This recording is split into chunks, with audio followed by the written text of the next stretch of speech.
Welcome back everyone. आज का हमारा क्वेश्चन है what is red corridor, why India is still unable to remove Naxalism, suggest measures.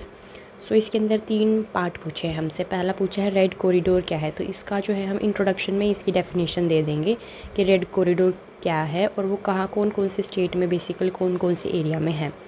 फिर हमारा सेकंड पार्ट आएगा क्वेश्चन का जिसमें पूछा है why India is still unable to remove Naxalism. So इसके हम कुछ पॉइंट्स दे देंगे, जैसे कि 5 पॉइंट्स दे देंगे इसके अंदर हम, और उनको एक एक दो लाइन में एक्सप्लेन कर देंगे।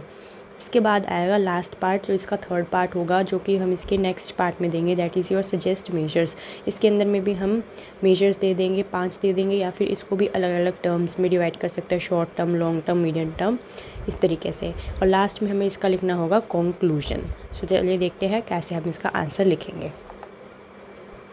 तो सबसे पहले हम इसका इंट्रोडक्शन लिख देंगे, दैट इज़ इसकी definition, red corridor refers to a region in India that has been severely affected by Naxalite Maoist insurgency.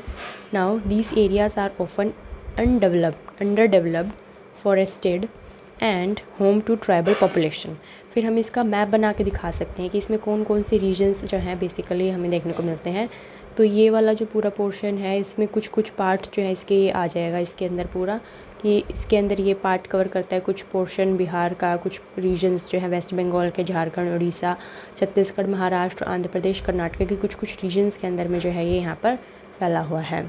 इसके बाद हम इसका सेकंड पार्ट देखते हैं। चलिए अब देखते हैं इसका second part, that is why India is still unable to remove Naxalism.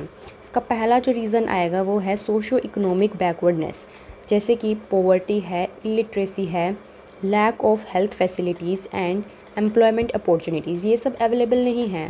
Means की पॉवर्टी है वहाँ पर, इलिटरेसी है, हेल्थ की फैसिलिटीज़ की इश्यूज़ यहाँ पे हमें देखने को मिलती है। इनकी वजह से क्या होता है, these makes locals feel alienated from the main stream.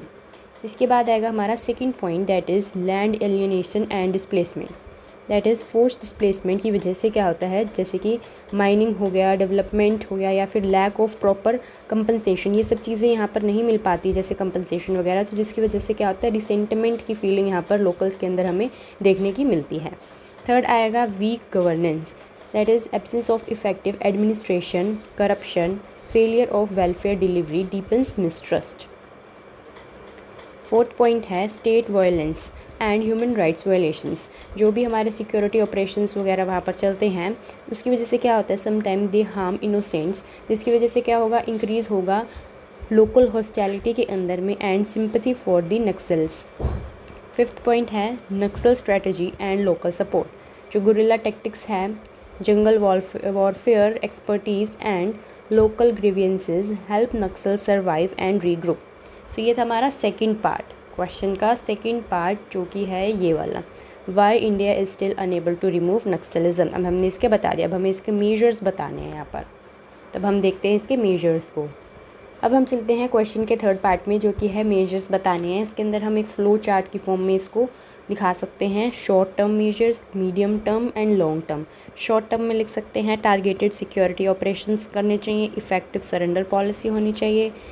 Medium term में आएगा improve governance, ensure legal ownership of lands to tribals, infrastructure development.